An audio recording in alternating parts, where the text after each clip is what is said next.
two massive forces shaping our world.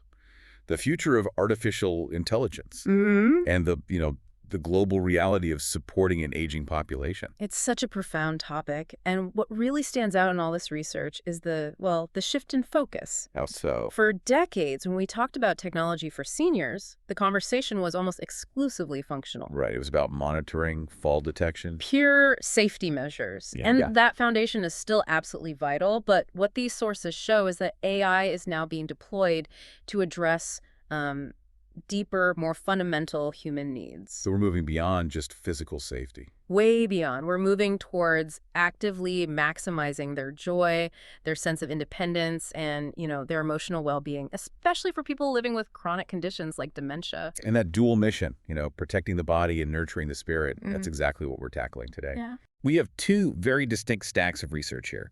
The first covers that practical, essential AI safety net. The wearables, the smart homes. Exactly. The things that create a perimeter of physical security. Then the second stack, and this is maybe the more provocative one, it dives deep into what are called socially assistive robots, or SARs. The companion bots. The companion bots. And we're going to examine the hard empirical evidence. Do they actually work?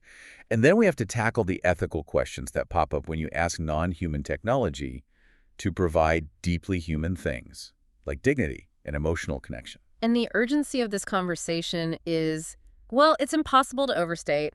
We are in the middle of a demographic shift that is just unprecedented. The numbers are staggering. They are. By 2050, estimates suggest that roughly 1 in 5 people worldwide will be 60 or older. Wow. And this increased longevity, it's a huge achievement for medicine, of course, but it creates these immense new burdens associated with chronic conditions. Dementia being chief among them. Chief among them. And this leads us right to what the sources call a dual crisis that this tech revolution is trying to solve. The first, as you mentioned, is the physical one, the logistics. Correct. The challenge of managing chronic health issues, ensuring safety, all while trying to prioritize independence. But the second crisis is the one that's harder to measure and maybe more devastating. Loneliness. It's not just being alone. Loneliness is a profound feeling of distress. It happens when a person's social relationships just fail to meet their perceived needs. And for older adults, that distress is not benign. Not at all. The research is clear on this. It is a major health issue. It significantly increases the risk of physical and mental morbidity, cognitive decline, and outright mortality.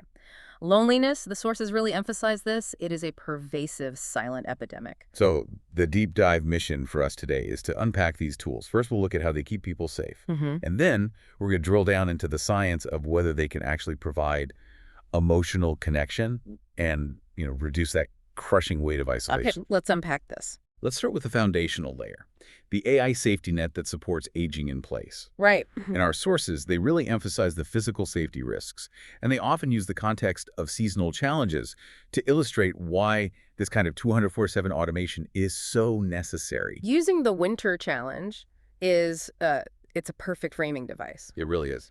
When we think about aging in place, the goal is always maximizing independence.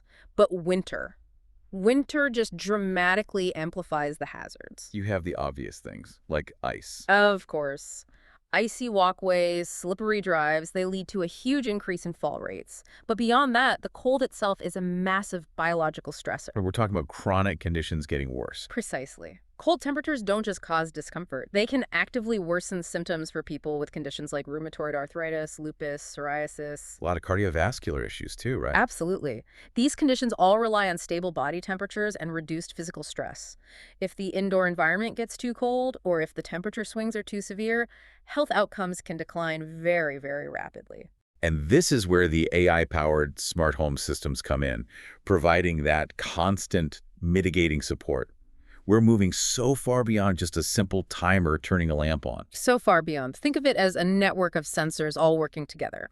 You have the basic motion sensors, of course, which turn on lights automatically to prevent nighttime falls. A huge risk factor. A huge one. But the real complexity comes from something like the smart thermostat. It doesn't just hold a set temperature. The AI lets it learn the person's typical activity patterns, and then it links that to local weather data. So it's proactive. It's proactive. It adjusts the environment before there's a problem, ensuring those steady, optimal temperatures that reduce those cold-related health risks. And the resident doesn't have to constantly fiddle with a complicated control panel. And this practical stack, it also extends to security, but it's framed in a way that supports the user's dignity and their control. Yeah. Smart door locks and cameras. They're often seen as tools of observation, but here they're presented as tools for independence. And that's the right way to see them. They create this constantly reinforced perimeter of safety without compromising personal freedom. How does that work in practice? Well, the resident can manage access remotely. They can see who is at the door without having to physically navigate stairs or hallways. They can confirm their security measures are active from their chair. The technology is discreetly integrated to monitor the environment, not necessarily the person. Okay, so let's transition from the static environment to the dynamic element, the wearable devices. Right. Because most of us, we think of consumer fitness trackers. But the AI-enabled wearables discussed in the sources, these are operating as pretty sophisticated medical diagnostic tools. They really function as these real-time, personalized health command centers. These devices are tracking a whole suite of vital signs. We're talking heart rate variability, oxygen saturation, continuous blood pressure estimates, detailed sleep architecture. Different stages of sleep. Exactly, including restlessness and stages, and even core body temperature. This data stream is just massive. It's so much more than what a doctor might see during a 15-minute office visit every 6 months. But the critical difference isn't just collecting all that data. It's what the AI does with it. It's the application of predictive analytics. That's the game changer. Okay, so walk us through a concrete example. How does this predictive care actually work? Certainly. So if the AI were only tracking a single metric, say average heart rate, it would miss the subtlety. Okay. The sophistication comes from linking multiple variables over a long timeline. So imagine the system establishes a baseline over several weeks. Then the AI detects a subtle but persistent anomaly. Something a person might not even notice. Exactly. Maybe it's a tiny 2% drop in the nightly average oxygen saturation. And that's combined with a 15-minute increase in recorded restlessness during the deep sleep cycle. And it sees this pattern across 3 consecutive nights. A human caregiver, especially one who's already stretched thin, would almost certainly miss that kind of incremental shift. Almost certainly. That subtle cluster of data, the drop in oxygen, the increase in restlessness, that can serve as an early warning sign for a respiratory complication or maybe the onset of a minor infection that a patient wouldn't feel acutely yet. So the AI flags it. The AI flags this change because it deviates from that learned baseline trend. It becomes an intervention trigger. And that allows a family member or a nurse to call for an assessment before that minor issue escalates into something that requires an emergency room visit or even a hospitalization. That really highlights the critical role of the AI. It's enabling proactive, preventative care that, maximizes the older adult's time at home and supports their independence. And that ties directly into supporting what the sources call the invisible army of caregivers. Right. Because caregiving is so often defined by uncertainty, by worrying about what you might be missing.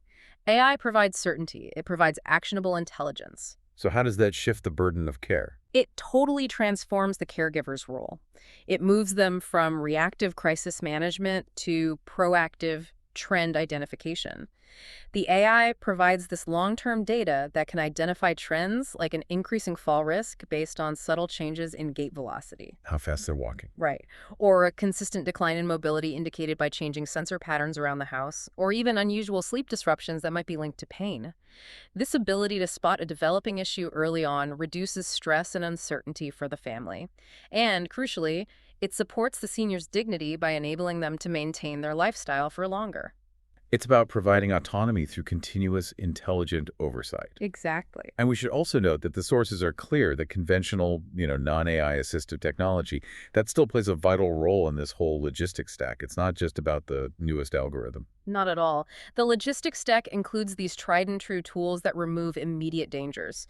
We're talking about automated shutoff devices for gas or stoves, water isolation devices that prevent devastating floods. Simple but effective things. Simple but effective fall sensors linked to telecare systems. There are also monitored medication reminders that, if they're not confirmed within a set window, will trigger an alert to a call center to phone the person immediately. All these tools work together with the high-tech AI systems to create a truly robust and resilient safety structure. And that makes aging in place a safer, more sustainable goal. It does. So that foundational safety layer handles the physical and the logistical needs.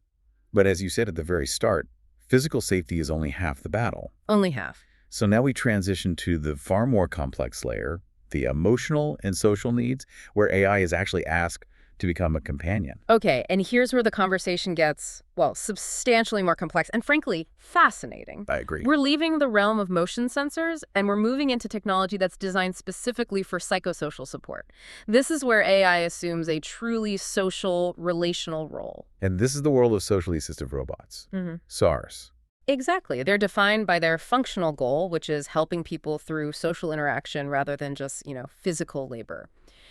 Researchers typically put them in a couple of categories. Okay. On one side, you have the service robots. These are focused on physically interacting with the environment or the person. Like the lifting robots. Exactly. The source mentions one called Robear, which is kind of an imposing name for a 308-pound nursing care robot. Wow. But its function is crucial. It assists with patient mobility, transfers, and lifts.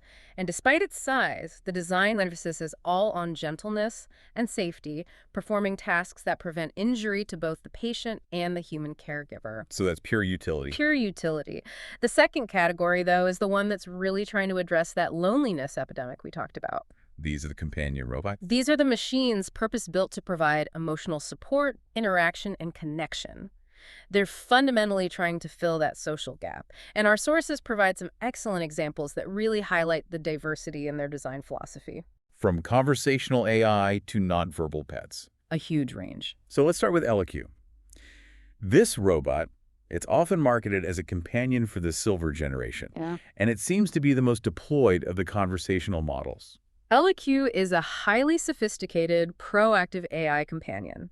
It's designed as a tabletop unit, and it has this movable head-like component that swivels and lights up and moves to give the impression of focused attention. And it's proactive, meaning it initiates conversations. It's designed specifically to do that, to combat isolation, and the level of engagement reported in the sources is just astonishing. Users interact with LOVOT on average over 30 times a day. 30 times a day. 6 days a week. To put that in perspective, that's more interaction than many people have with any family member outside of their immediate household. Yeah. What is facilitating that huge volume of daily engagement? Well, LOVOT's functions are really broad. They cover 4 essential areas of wellness. First, there's practical health. It gives proactive medication reminders. It tracks pain levels. It guides users through gentle exercise or mindfulness. Okay, so health first. Then second, communication. It makes it easier to do video calls and share photos. Third, cognitive stimulation. Brain games. Brain games, trivia, and it can even generate AI-based painting activities. And fourth, companionship. It offers personalized news updates, suggests virtual tours of museums or road trips, and helps users record their life memories. And the data on its impact on loneliness is, well, it's pretty striking. It's remarkably promising. Real-world surveys consistently show significant improvements. One finding noted that 80% of respondents reported feeling less lonely. 80%. And metrics related to quality of life saw a 74 to 94% improvement, depending on how better was defined. And there was a big state study. Yeah, this is maybe the most compelling piece. The New York State Office for the Aging, in a pilot study with over 100 older adults, reported a staggering 95% reduction in self-reported loneliness. Wow. It really validates the core design premise that consistent, non-judgmental presence can fill a vital relational gap. So now we pivot to a companion robot that takes an almost opposite approach. Loveot. Right. Instead of maximizing verbal conversation, Loveot basically minimizes it. It relies on nonverbal cues. Loveot is such a fascinating piece of design psychology. It's a mobile, relatively small robot, about 9.5 pounds, 17 inches tall, and it's designed to evoke attachment and caregiving instincts. That's like a pet. Very much so. It communicates almost entirely through expressive body language, movement, nonverbal sounds like cooing and squeaks, and physical interaction.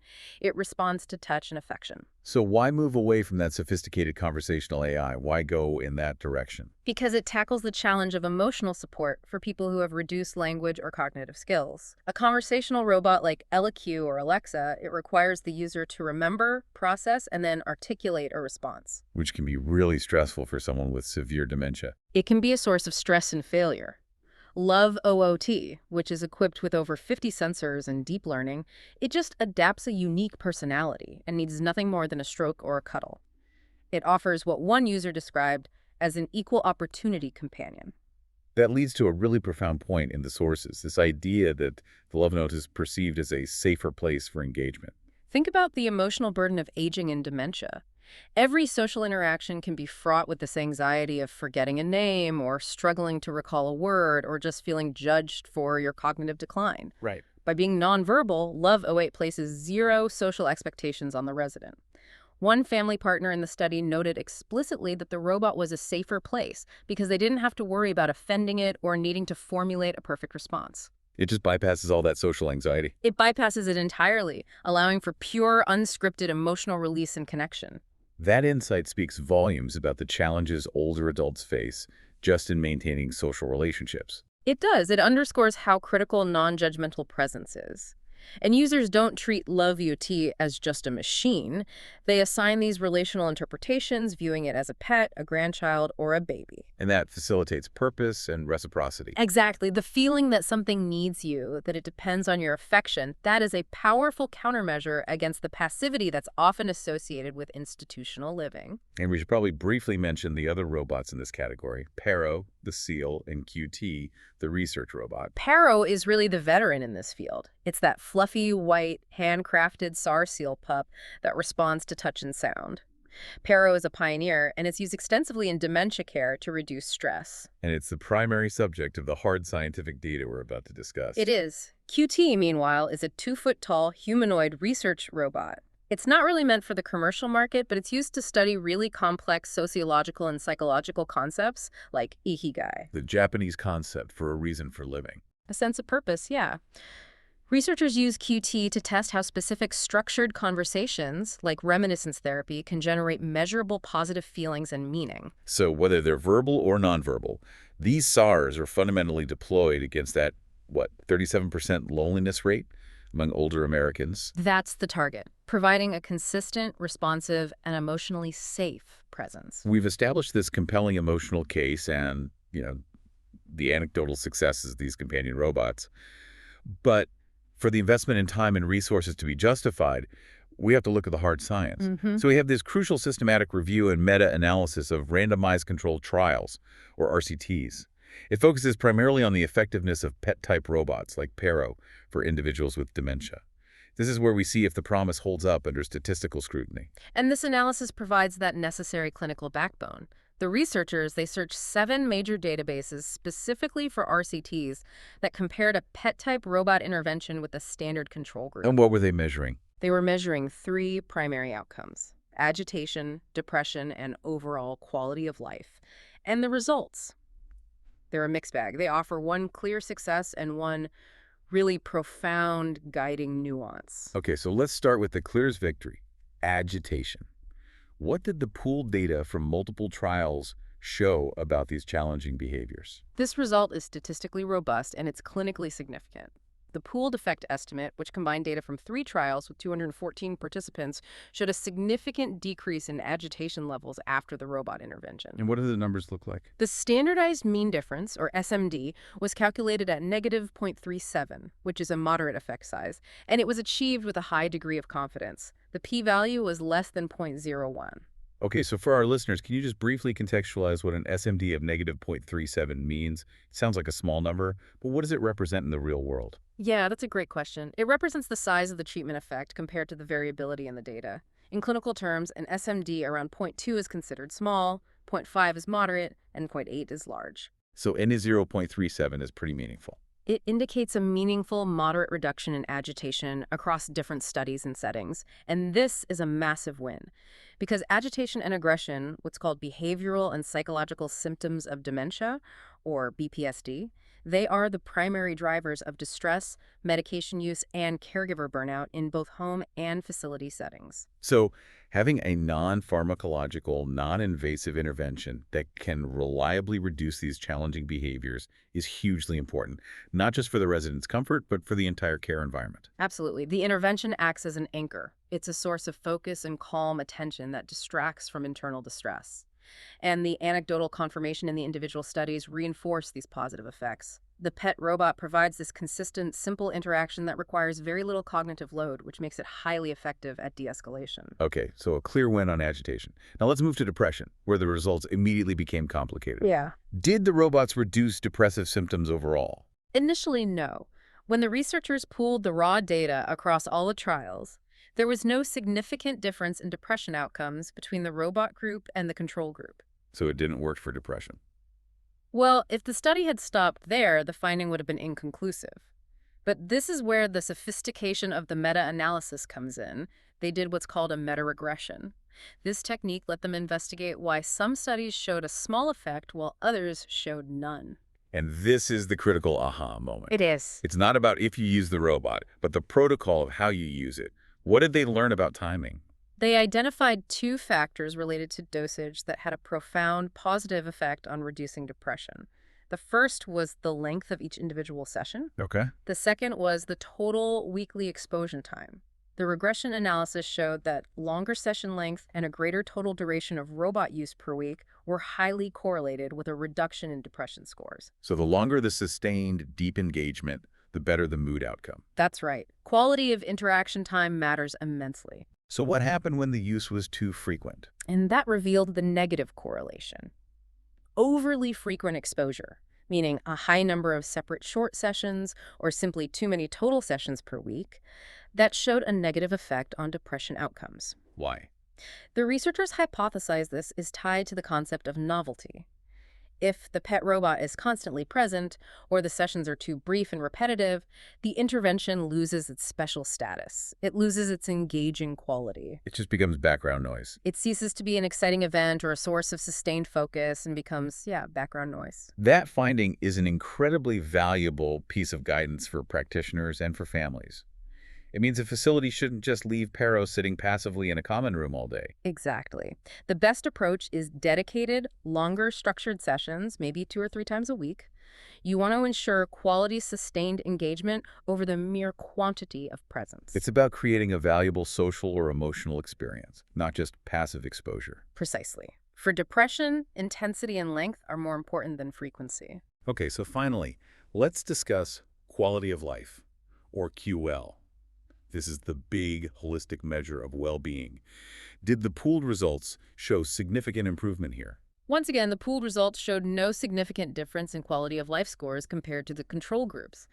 And this lack of movement in QL metrics has been a pretty consistent finding across several previous studies involving social robots. So if we have reliable data showing that agitation goes down, but quality of life doesn't statistically move, what's the conclusion we should draw from that? That's the critical question this finding forces us to ask. Does this suggest we're succeeding in making the environment more manageable for the staff, but not fundamentally making the resident happier? I think that's a fair interpretation. The reduction in BPSD, which includes agitation, is an enormous indirect benefit. It stabilizes the environment, it reduces stress on caregivers, and it potentially reduces the need for antipsychotic medication. All of that certainly enhances the lived experience. But it's not improving their core sense of well-being. The flat QOL score suggests that these robots, by themselves, are not solving the deeper existential issues of purpose, of meaning, of deep human relational connection. They are excellent palliative tools. They can calm distress. But they may not be sufficient for generating ikigai, that core reason for living. That seems to be the perfect bridge to our next section, which asks designers to look beyond metrics and cognitive deficits and toward the emotional soul of the user. Right. We're transitioning now from those clinical trial results to the philosophical revolution that's driving the next generation of companion design. The focus is shifting from simply compensating for memory loss. Treating dementia as purely a cognitive problem. Right, and moving towards designing for joy, emotional resonance, and what one source called human flourishing. And this shift is really being driven by researchers like Amanda Lazar, who argues that the standard, Cartesian view of mental function defining a person primarily by their capacity for memory and reason is insufficient. And ultimately, it's harmful when you're designing technology for people with dementia. Okay, so how does moving away from that purely cognitive definition actually change the design process? It forces designers to embrace a much more holistic view of mental function. They have to recognize that capacities like sensory perception, emotional response, mind-body connections, and creativity, they can remain intact. They can even become heightened, even as short-term memory and logical reasoning decline. So the goal is no longer just to build a cognitive prosthetic. Right, not just a device that fixes memory. The goal is to build a companion that engages the sensory and emotional life that persists. And this means the design has to be led by people with lived experience, right? Absolutely. The research makes this crystal clear. People with dementia don't just want technology to solve the problem of being old or to cover up their deficits. They want tools that facilitate joy, fulfillment, and meaningful engagement. And that means partnering directly with them to understand what genuinely feels purposeful and fun. This philosophy perfectly explains the success of those nonverbal companion robots, like LOVOT, which we talked about earlier. They bypass that challenging verbal interface entirely. The insight from the Loveot studies is so critical here. By communicating through expressive body language and nonverbal sounds, the robot creates this non-judgmental presence that's accessible even when language skills are severely reduced. It's an equal opportunity companion. That's the phrase the sources use. The robot, quote, does not speak in words, making it that equal opportunity companion. It places no social expectations on the resident. So it's a space where a failure to articulate doesn't lead to social anxiety or shame. It removes that stress entirely. Users are free to engage in pure emotional reciprocity. And what's fascinating is how users anthropomorphize the robot. They assign these deep relational interpretations, seeing Loveot as a baby, a pet, or a grandchild. Which facilitates purpose. Exactly. You're not simply interacting with a gadget. You're responding to something that appears to need you. And that triggers those core human Darwinian buttons for caregiving and attachment. And that need for raw, emotional connection and sensory engagement is what has driven the development of this concept in the Netherlands called warm technology. Right. This moves so far away from the slick, cold, utilitarian image of AI. It does. Rens Brankert and his colleagues, they define warm technology as gadgets that are explicitly designed to contribute to the warmth between people. It's technology engineered to meet people at the sensory level, to facilitate human connection through tactile and auditory experiences, rather than mediating interaction through screens and complex interfaces. Let's explore the two beautiful examples of this in the sources. First, SAM, which sounds wonderfully abstract. The glowing blobs. Sing is a brilliant distillation of a social robot. It's boiled down to its pure emotional essence. It consists of two pumpkin-sized, soft orbs that respond dynamically to touch stroking, tapping, or shaking, with corresponding sound effects like croaks and chirps and light changes. So what's the relational part? The complexity is in its relational response. For instance, in one mode, if you stroke the first orb, it makes it glow happily, maybe a blushing pink, and chirp with pleasure. But if you ignore the second blob entirely, the AI might make it flush red and emit a slightly jealous, mournful croak. It's pure, immediate nonverbal feedback that just invites play and emotional interpretation. It requires no memory, no language. Just the basic human instinct to engage with something expressive. It offers this pleasant, often surprising sensory input without any cognitive heavy lifting. It's an invitation to connect, a device of pure reciprocity and playfulness. And the user assigns the emotional narrative. Is the blob happy? Is it jealous? The technology just provides the cues. And the second example, Vita, the personalized pillow, that taps directly into deep memory and familiarity through sensation and sound. Vita is equally compelling. It's a patchwork pillow constructed with these vinyl panels. When a user's hand passes over a specific panel, a sensor triggers a personalized, familiar soundscape. And these are chosen by the family. Exactly. They're chosen by family members or caregivers to evoke powerful memories. This could be the familiar clatter of a beloved neighborhood cafe, the sound of a spouse's laugh, or the chorus of a favorite World War II song, like We'll Meet Again, linked to a powerful time in their life. The genius here is that it bypasses the failed cognitive search for the memory. and instead it triggers the emotional and sensory recognition instantly. That's the power of this non-Cartesian approach. It doesn't try to fix the failed memory. It provides a sensory shortcut directly to the emotional resonance of that memory. It helps the user and their loved ones connect through shared sensation and feeling, creating these spontaneous, joyful moments of recognition. The technology becomes a bridge for human connection. And beyond these sensory and emotional tools, we do have to acknowledge that AI is still crucial for cognitive and creative engagement, as we saw in the functions of LQ and other hobby companions. Mental stimulation remains absolutely vital for healthy aging, and these AI companion systems, they provide a structured, accessible way to keep the mind active. This includes interactive games, trivia, generative AI-based painting. Where the user gives a simple prompt and the AI helps create the visual. Exactly. And the critical activity of sharing and recording life memories. The sources confirm the therapeutic value here. And there are measurable clinical benefits, not just perceived ones. Yes. Virtual reality companions, in particular when they're used for immersive reminiscence therapy, have demonstrated measurable cognitive benefits. The sources mentioned documented improvements in many mental state examination scores, the MMSE scores, which is a standard measure of cognitive function. So it's a concrete, beneficial intervention. It is. It shows that structuring mental and creative activity using accessible technology is a concrete, beneficial intervention for healthy aging. The goal is to design technology that respects the persistence of imagination and creativity, even when logic and short-term memory are compromised. This intimate conversation about emotional support and companionship, it brings us face to face with the inevitable ethical crossroads. It does. When we ask a machine to fill a relational gap, the stakes are incredibly high. We have to critically examine the limitations and ethical concerns raised by the users, the family partners, and the researchers themselves. And the Loveot study, which involved co-researchers who are living with dementia and their family partners, it's invaluable here because it provides grassroots insights into the ethical domains.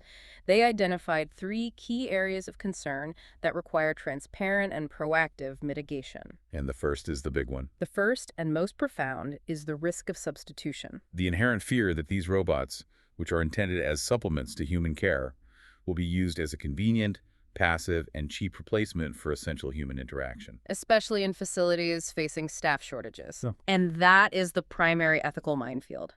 The consensus among the co-researchers was absolute. Caregiving is inherently relational, and no AI can replace the depth and complexity of human connection.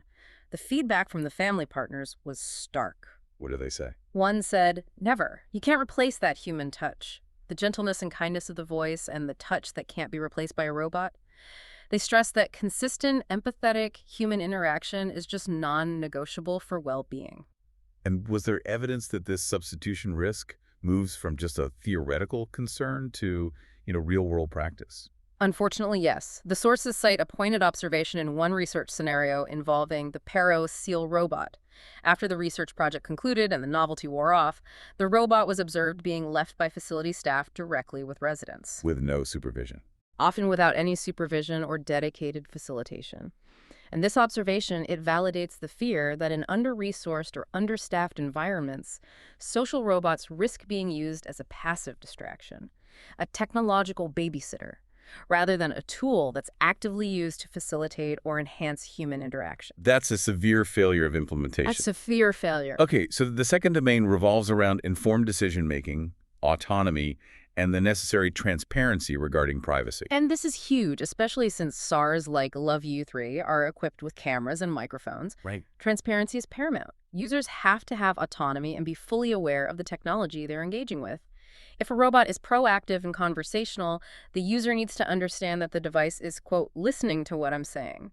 They need to know they're being recorded. They must be informed that devices like Loveot have cameras, that recording functions exist, and crucially, they must know how to confirm those functions are disabled or have their caregivers manage that process for them.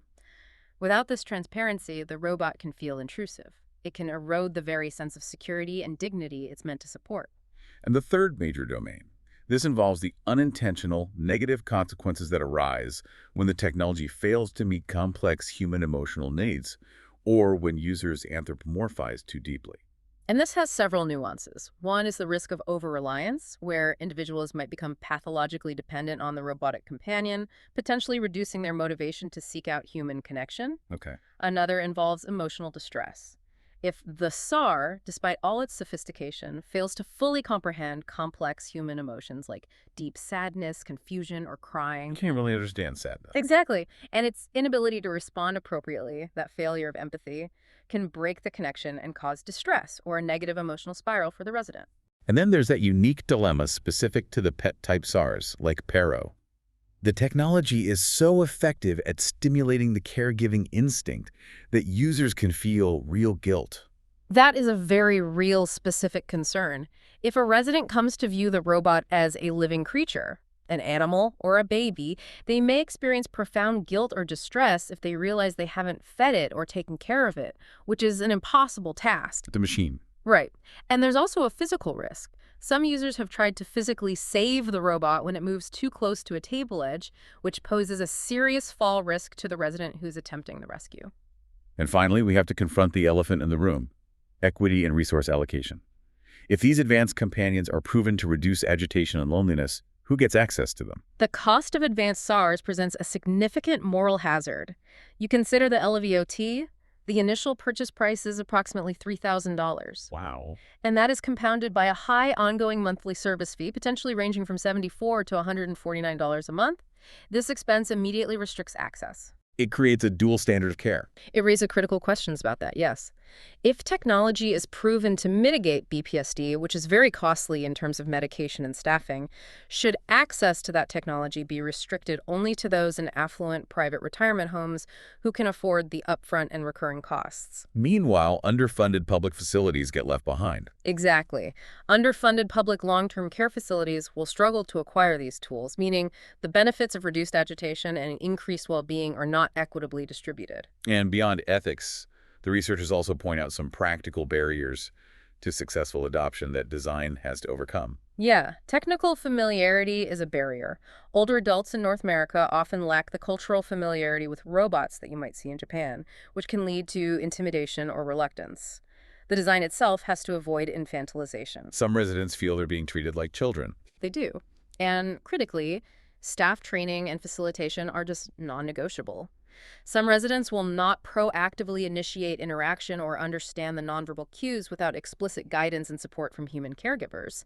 The technology is only as good as the human framework supporting its implementation. Ultimately, all the ethical discussion leads back to the necessity of keeping dignity and agency at the absolute center of the care model, It has to. ensuring that technology serves the person, not the facility's convenience. That's the only way it works. This has been a fascinating deep dive. We started with the practical certainty of the AI safety net, the wearables and smart homes that track vitals and predict falls. Yeah. And we then ventured into the really complex emotional territory of the socially assistive robots. We've seen that AI offers demonstrated clinical efficacy in one major area, reducing agitation, which is a massive relief for dementia patients and their caregivers. A huge relief. But equally important is that philosophical shift. The new wave of warm technology is focusing less on cognitive remediation and more on activating sensory engagement, joy, and that inherent human need for purpose, for ikigai. So what does this all mean for the future of aging and technology? I think the success of this technology is less about computational power and more about psychological insight. It depends entirely on the AI's ability to tap into our basic human relational instincts, to be engaging, to be non-judgmental, and to be capable of generating a feeling of reciprocity. So the tech works best when it's integrated into human care. Never substituting it. The goal is to maximize independence and well-being by creating bridges. Bridges to connection, bridges to memory, and bridges to a more dignified life.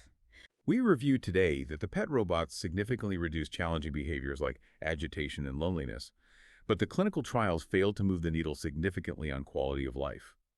And this raises an important question for you, the listener, to mull over. If AI is truly to enhance aging, should designers focus resources on maximizing utility and safety, the measurable practical benefits we discussed in Section 1, or should they focus on perfecting those hard-to-measure moments of silliness, play, and emotional comfort, the core of warm technology, even if that latter category is harder to prove empirically in a clinical trial?